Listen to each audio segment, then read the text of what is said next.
Kami dari kelompok 13 dengan kasus cerebral palsy mengangkat judul yaitu penata laksanaan terapi wicara pada kasus cerebral palsy menggunakan alat komunikasi alternatif dan augmentatif berbasis EIGAS. Ini merupakan anggota kelompok 13, yaitu yang pertama ada Nafi Cynthia Octavian R dengan NIM 0096 dan Sasa Alivia Kirana dengan NIM 106. Baik, yang pertama yaitu latar belakang. Cerebral palsy atau CP merupakan gangguan motorik dan postural permanen akibat kerusakan otak yang sedang berkembang atau non-progresif. Dampak luasnya yaitu tidak hanya pada motorik, tetapi juga sering disertai dengan gangguan penyerta, termasuk gangguan komunikasi berat misalnya disatria dan anartria. Solusi untuk mengatasi hambatan komunikasi yaitu diperlukannya Augmentative and Alternative Communication atau EAC. EAC ini merupakan metode komunikasi nonverbal seperti gambar, simbol, dan isyarat untuk membantu individu mengekspresikan ide dan kebutuhan. Selanjutnya, tinjauan pustaka. Penyebab dari cerebral palsy yaitu adanya kerusakan otak pada janin atau bayi, misalnya prematuritas, asfiksia, infeksi, dan kernicterus. Kemudian ada karakteristik yang terbagi menjadi dua, yaitu yang pertama gangguan motorik seperti tonus otot abnormal atau spastisitas dan gangguan postur. Yang kedua gangguan penyerta yaitu seperti gangguan bicara atau disatria, epilepsi, gangguan menelan atau disfagia, dan gangguan kognitif. Kemudian selanjutnya ada klasifikasi yang berdasarkan bagian tubuh yang terdampak. Yang pertama ada quadriplegia yaitu keempat anggota gerak seperti tangan dan kaki terkena dampak. Yang kedua ada diplegia yaitu kaki lebih terpengaruh daripada tangan. Dan yang terakhir yaitu hemiplegia yaitu satu sisi tubuh yang terkena. Selanjutnya yaitu identitas pasien. Nama inisial pasien Tuan R, usia 22 tahun, jenis kelamin laki-laki. Diagnosis medisnya yaitu cerebral palsy dysplastic quadriplegia dengan komplikasi pneumonia aspirasi.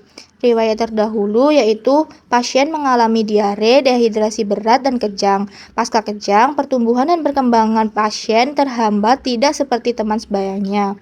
Kemudian riwayat sekarang yaitu ada batuk berdahak dan demam selama 3 hari, sesak nafas, anemia mikrositik hipokromik, gizi buruk, dan skoliosis thoracolumbalis. Baik, yang keempat ada analisis sindroma atau gangguan. Kondisi Tuan R sangat kompleks meliputi berbagai sindroma, yaitu sindroma yang pertama, sindroma wicara. Pasien mengalami disatria anartria berat karena tidak mampu berbicara sama sekali. Yang kedua yaitu sindroma suara. Pasien mengalami disfonia spastik karena hanya mampu menghasilkan suara erangan.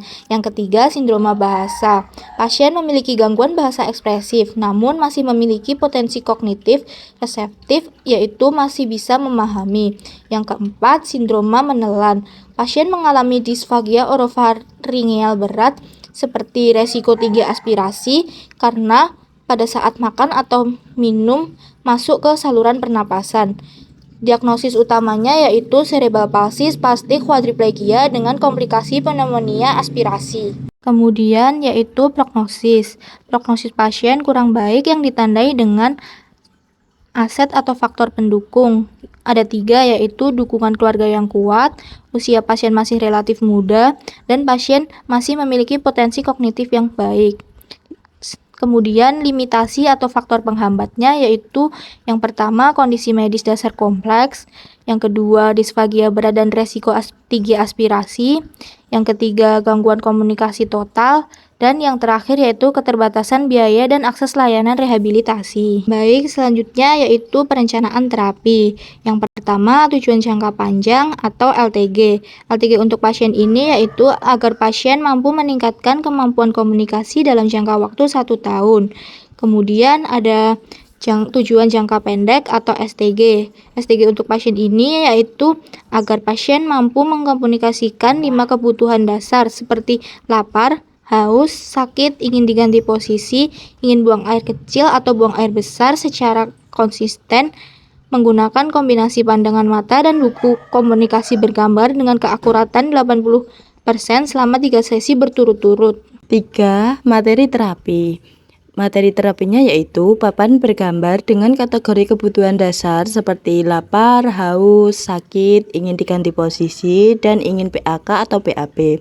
4. Metode terapi. A. Modeling. Terapis atau keluarga menjadi contoh. Misalnya, sambil berkata minum, terapis menunjukkan gambar minum di papan lalu menatap pasien. B. Prom. Memberi bantuan bertahap pasien. 5. Alat terapi, yaitu papan komunikasi bergambar dengan sistem iGES. Hasil dan pembahasan.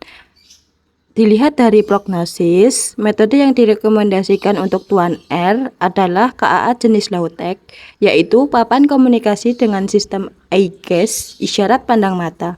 Mengapa metode ini dipilih? 1. Kondisi motorik. Pasien lumpuh spastik di keempat tungkai, tidak bisa menggunakan tangan. 2. Kemampuan residual. Kontrol otot mata umumnya masih terpelihara pada pasien CP. 3. Potensi kognitif. Pasien masih bisa memahami reseptif baik sehingga bisa belajar menunjuk dengan mata. 4. Aspek medis.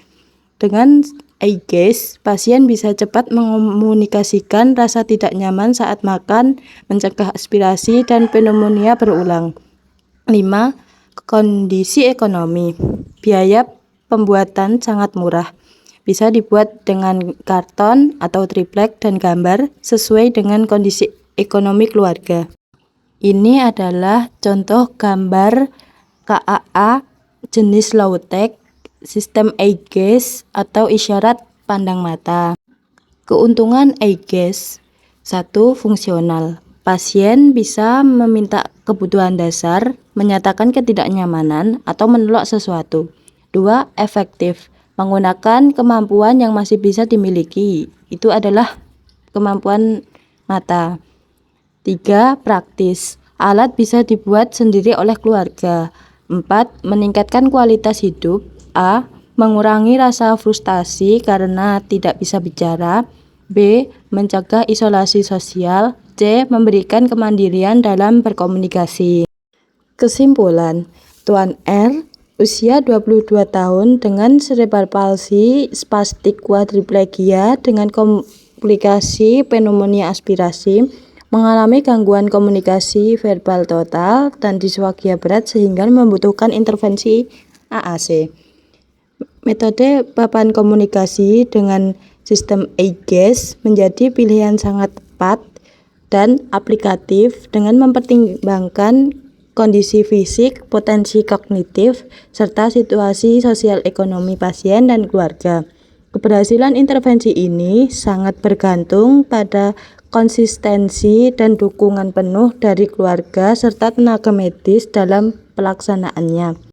Saran bagi keluarga: 1.